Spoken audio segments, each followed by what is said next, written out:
It said that I'm going to recognize myself for an opening statement. Yes. Let me welcome everyone to today's oversight hearing. Yes.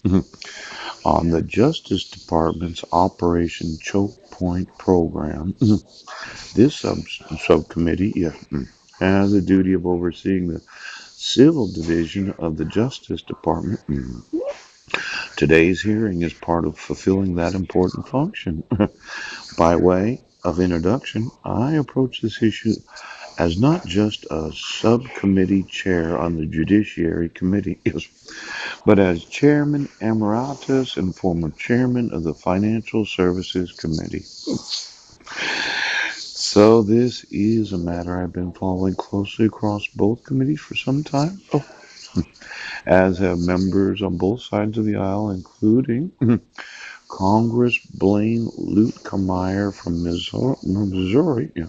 Is that congressman or was he was the whole Congress? Yeah.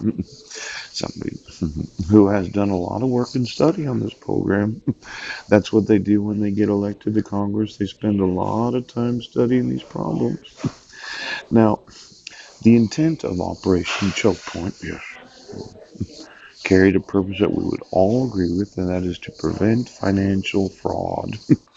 I've often mentioned fraud as Paul C. Budnick, the citizen sitting in the hospital's cafeteria. Now, the left on the short end can be that they have the greatest get program. Oh, denied legit. Oh, in this economy, the last thing we need is to make it harder for businesses to operate and employ workers. Now, this Operation Choke Point that they have in the Justice Department, yeah, you got a lot of these super top secret names or whatever the fuck it is you're doing.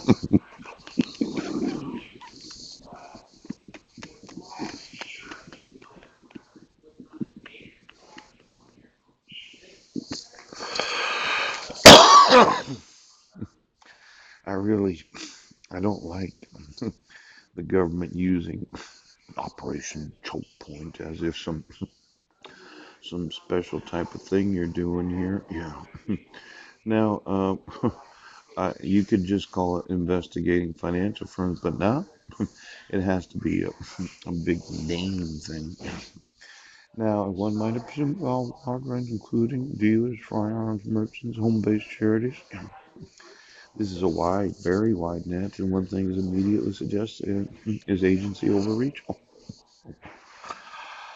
Serve more than 50 administrative and investigative subpoenas on banks. Subpoenas are very expensive to comply with and can bring unwanted scrutiny. Is that right? Exactly why is it that a subpoena is expensive? Can I get some subpoenas from the Department of Justice?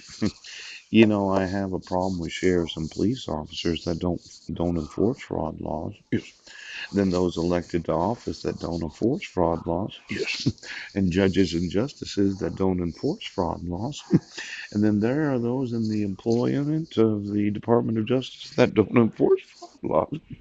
How would like each and every employee of the Department of Justice, how would you like to get a subpoena that you can pay the cost of? Because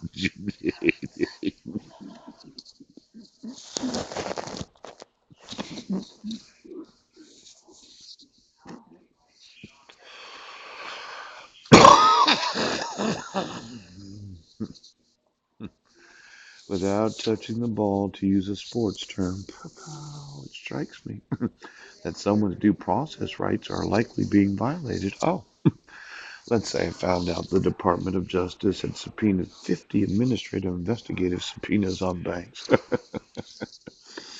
And for some reason, yes, to use a sports term, yes, you kicked it right out of the gate. There's no known sport that would actually say that that's a sports term, but I'm trying to confuse those employed in the department.